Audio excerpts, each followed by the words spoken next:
Hi guys, and welcome to a special video on Sonal's life. So as you can tell, my hair is curly.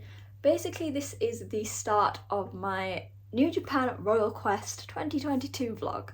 So I've never done a vlog before, so I don't know how this is going to go. But yeah, I'll take you through everything that's happening on the show, obviously with restrictions and things like on filming. I can't show you everything, but you'll get to see my journey to London if I'm like not shy, like to just record myself on train, getting there, before the show, after the meet and greets, after the shows. So yeah, hopefully you enjoy coming with me on my journey. And yeah, like I said, I am not a vlogger, I've never done this before, and it is something new. So hopefully you will enjoy my journey. So let's get going. Okay, so update time. My first train got cancelled, so I'm now taking an earlier one, so fingers crossed I get a seat. It's currently raining, my hair is still curly. The weekend can only get better. Fingers crossed.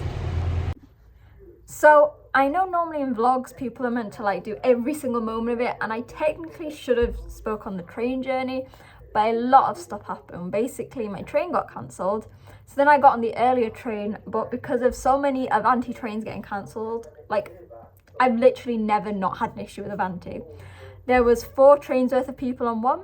So after a very packed train journey, a tube journey on the Victoria line, and then another overground, I'm fine at my travel lodge. I mean, I could do a room tour, but basically that's it. There's a bed, a TV that's got some documentary on at the moment, and a bathroom. It is literally in the middle of nowhere.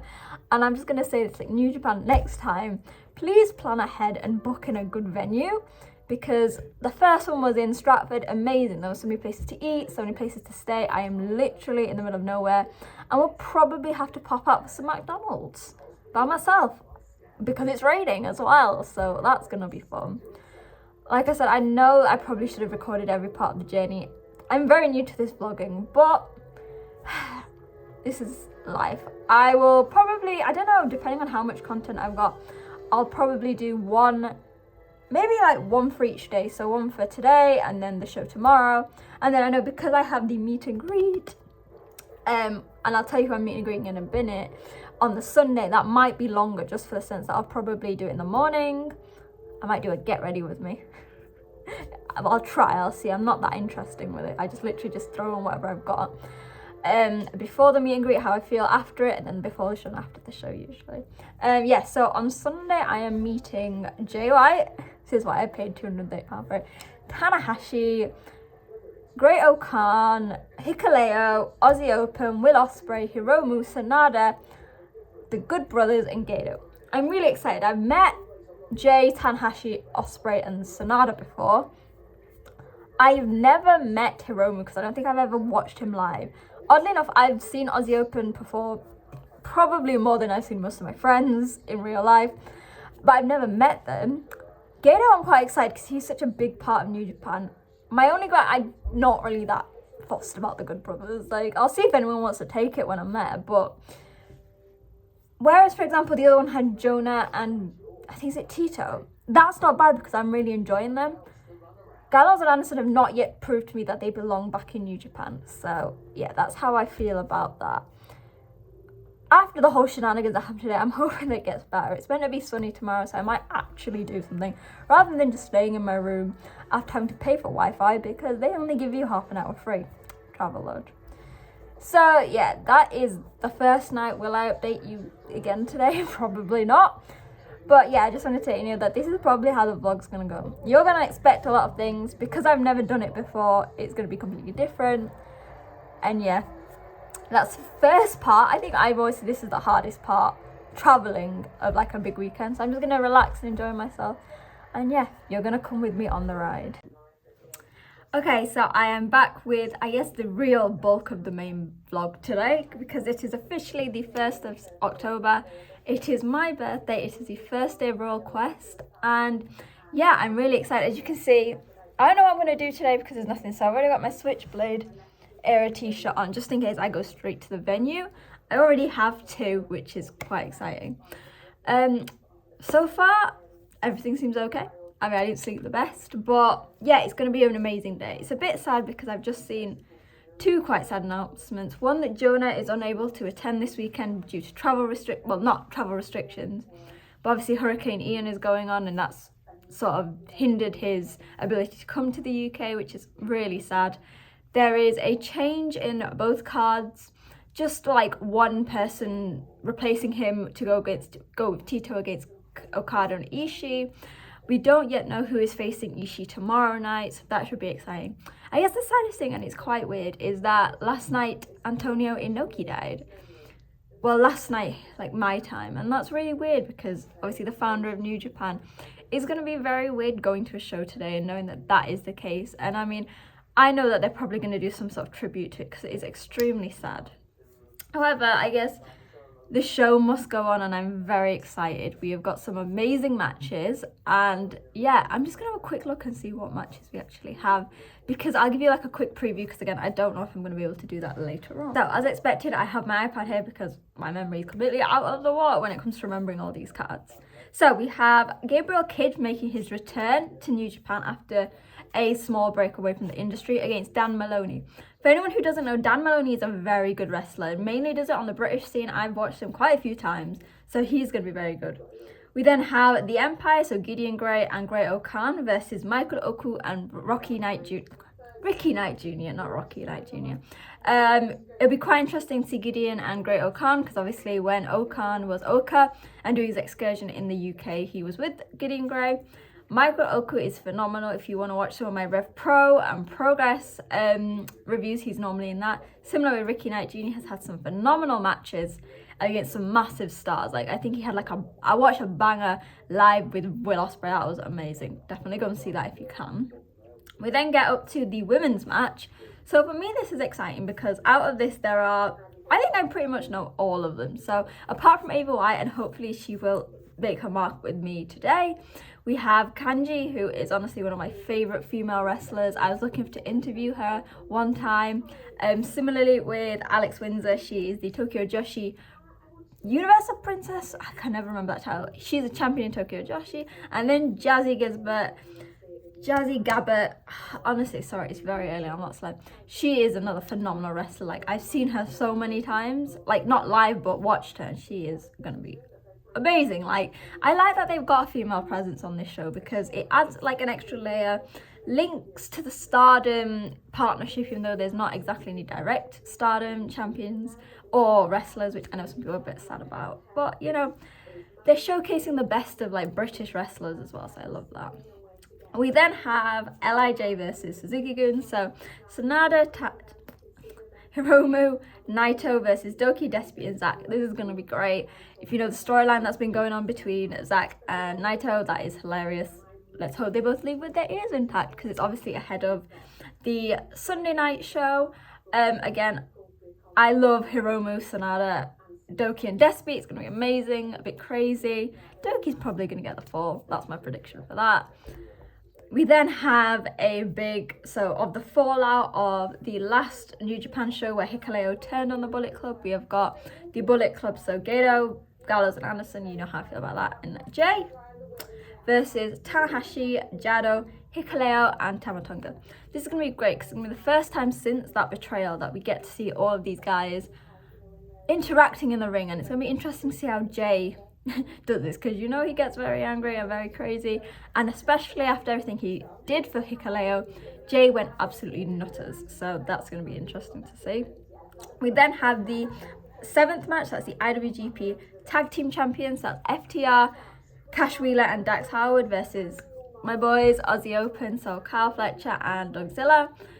Honestly, I'm so excited for this. Like, you don't know how, like, I've seen Aussie Open perform so many times live. They are phenomenal, and the fact that they get such a big platform, because the funny thing is the first time I ever heard of Aussie Open was back at the Rev Pro show, and Kyle Fletcher was actually going against babyface Jay White in a special singles match, and then since then I've basically seen them every time I've seen a UK independent show or an UK show, so that's gonna be really good. I mean, whether I see them winning, probably not, because I think FTR have just won it, and you know, as much as I hate not having them in Japan, they are very big names to hold a title that has not always had the best history.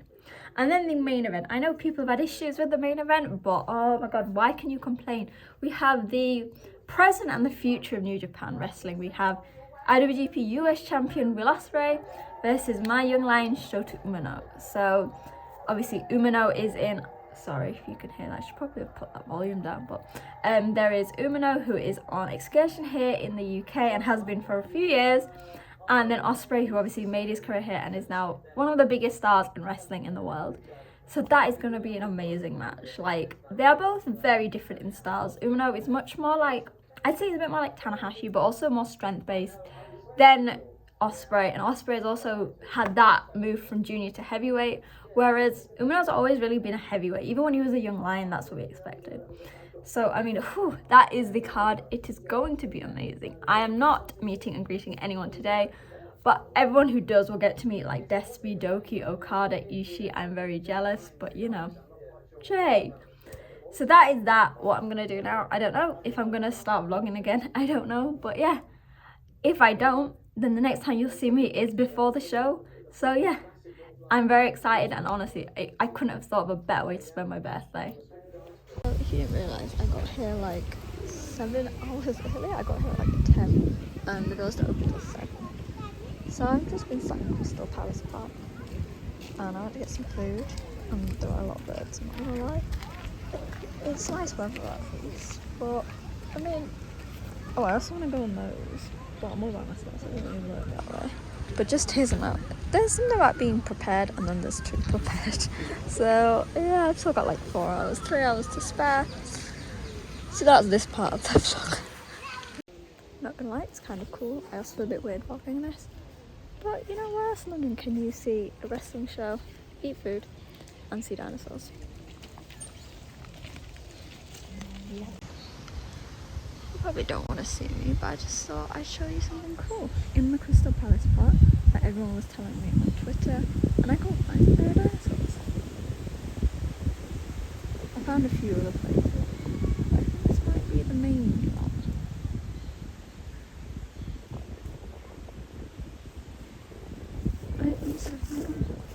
Okay, so I am currently, you can look outside the venue, and I'm going to show you how long the queue is. It goes all the way to the back and curves, so I'm just going to wait until it gets there. It's literally in the middle of nowhere, and I have been here since 10. However, this is all for New Japan, and I'm very excited. And I've met some people, I've met friends, so I'm not all alone. But you can have a look. It's also really random because there's like, you can see golf, like volleyball going on. But I'll update you again once we get inside, because there seems to be a huge turnout, and I love seeing a mix of Bullet Club, Chaos, Suzuki Guhu and Hontai, and have I missed somebody out? Empire t-shirts. So this is going to be really exciting. And again, sorry for the state of my hair. It's very windy out here, so yeah.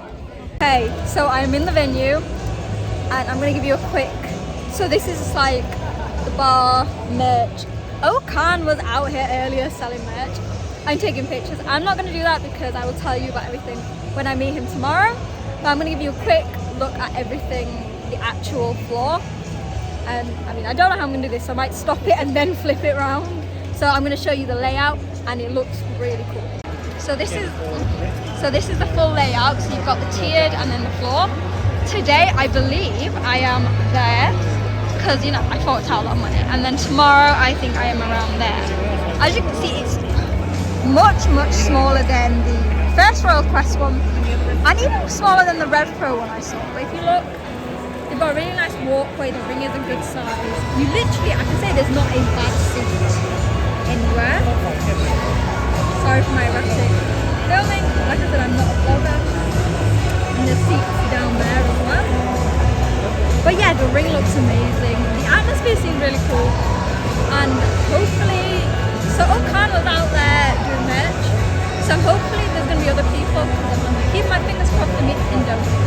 So I might give you a little glimpse of what I can see when I get down there. But yeah, this is just the whole vibe of it. It's very warm today. And I'm sort of regretting having a cat, but it's amazing. Okay, so you probably can't hear me, so I'm gonna say it. I'm now sat down and I'm gonna show you how close I am to the ring and why these seats were like £135. Yeah, so I'm literally on the second row. That's what I can see. And I'm even quite close to the entrance. So I don't know when I'll be able to update you actually during the show, but yeah, this is what I can see and I'm very excited. As long as the tall person doesn't sit in front of me. Okay, so it's currently about 9:30 in the morning on the 2nd of October. So this is now like my second full day in London and my third day, I guess you could say, after travelling. And I had my birthday yesterday, it was phenomenal, and today we've got yet another amazing show. But I thought, you know what, the actual show itself is not going to be on New Japan World till the end of October, I assume, and I don't think I can actually hold in my excitement. So here is a quick review of what happened on night one. If you don't want spoilers, switch it off here. You'll obviously get to see the start bit and then my next vloggy bit for the second day. But I just thought I'd go over it. So as you can tell from the clips before, I had amazing seats. Second row, I was really worried that, like, obviously because I'm small, which everyone likes to point out, I didn't realise you were that small. Yes, I am. I was worried there was going to be a tall person in front that would stop me from actually being able to see. That was completely, like, the wrong idea to have because the ring's obviously elevated. It didn't actually matter. The only issue I had was when they were making their ring entrances and I was trying to get, like, a nice picture of them all. But obviously that didn't work because everyone was stood up. But it was fine. Like, I still felt the atmosphere. I saw the matches themselves, which, like, I felt so... I don't think I've ever been this close up to New Japan stars. I've been on second row for things like Progress and Rev Pro, but this was completely different. So like I said, I'm going to go quickly through yesterday's card and all the amazing matches. Stop here if you don't want spoilers. And yeah, let's get going. So we started almost with like an exhibition, like a Young Lion exhibition match, but they weren't Young Lions. It was Gabriel Kidd's like sort of return match with Dan Maloney, who's a big presence on the British scene, as you could tell from like the split in the cheers. This match was amazingly dynamic. Now, for anyone who doesn't know the styles of both Kidd and Maloney, very strength-based, but also very agility-based. So yes, there was like chops, forearm, but there was also drop kicks, and they really set the pace for the rest of the show. Like I said, I'm not going to tell you who won, because, you know, watch it yourself when it comes out, because it's amazing. But these two guys obviously showed that British wrestling is strong. Yes, Gabe Kidd is technically now in New Japan because he's at the dojo. Well, he's not at the dojo, but like he's done the LA dojo. He'd had a bit of time in the New Japan dojo. But he's ready to spread his wings as like a proper wrestler. And Dan Maloney had a massive crowd support, unsurprisingly. And they both played to their strengths. Like, they were playing up to the crowd. 1 minute, one person was getting booed. The next minute, another person was getting booed. And yeah, it was just a great way to start. Some amazing action, fast-paced. Not too long, so I think around under the 10-minute mark, but exactly what we needed. Like I said, I'm going to look at down here because it's been 24, like not even 24 hours, but there was a lot of matches. The next one we had was Michael Oku and Ricky Knight Jr. versus the Empire's Okan and Gideon Gray. Now, I first saw Gideon Gray back at the 2018 show, Rev Pro and New Japan combined, and actually he was the manager of Okan, who was Oka at the time. So this was a nice, like, bringing back to the present. Obviously, I love Michael Oku and Ricky Knight Jr. From past previews and reviews of like other shows I've been to, you'll know how amazing they are. This match was a very nice combination of amazing wrestling from guys like Okan, Oku and Ricky Knight Jr., but also the comedy from Gideon Gray. Like, there were some moments with that comedic timing. Like, it might not come up if you were sat further around, but from the second row, when you could hear the little comments from Gideon Gray, like, oh shit, and fucking hell. I also said in his like really posh accent. It was actually hilarious. And I think it shows that New Japan is still the nice combination of comedy and good wrestling. Also, thank God that Gideon Gray wasn't wearing his little like leotard outfit, because that was too much. But yeah, Okan almost seemed to embrace being back in the UK. He was a bit more fun with the crowd, having fun with his opponents. So yeah, that was nice. We then had the women's match between Kanji, Jazzy Gabba, Alex Windsor and Ava White. So I know pretty much most of these women wrestlers. I've watched them before. It was a really good match. I don't know if the crowd was into it as maybe the other matches. Maybe they didn't know. Maybe it wasn't their style. But I think all four women wrestlers really got to shine. I think the ending was a bit rushed. I don't know if maybe Kanji got injured, which is like one of the biggest Kanji fans, upset me. But I really think it was a great part of the show that really showcased the women's wrestling. And I think it wasn't just put in as an afterthought, if that makes sense. We then got on to like the main bulk of the matches, so with the biggest stars. So we started off with the LIJ versus Suzuki-gun. If you saw my social media, so at wrestling_chat, I posted some very funny pictures from this match. As expected, between Zack and Naito, it was hilariously chaotic. You had some of the best wrestlers there. So you know how I feel about Doki and Despy. Sanada and Hiromu. This is the first time me seeing Hiromu live, and obviously seeing Doki live. That's a whole different story. I can't believe I saw Doki up close and personal. But it was great. We saw some amazing wrestling, so some fast stuff from Doki and Hiromu, very like chaotic and unpredictable. Sanada and Despy were really good because if you think about it, Sanada's a heavyweight, but he has junior like speed and like size.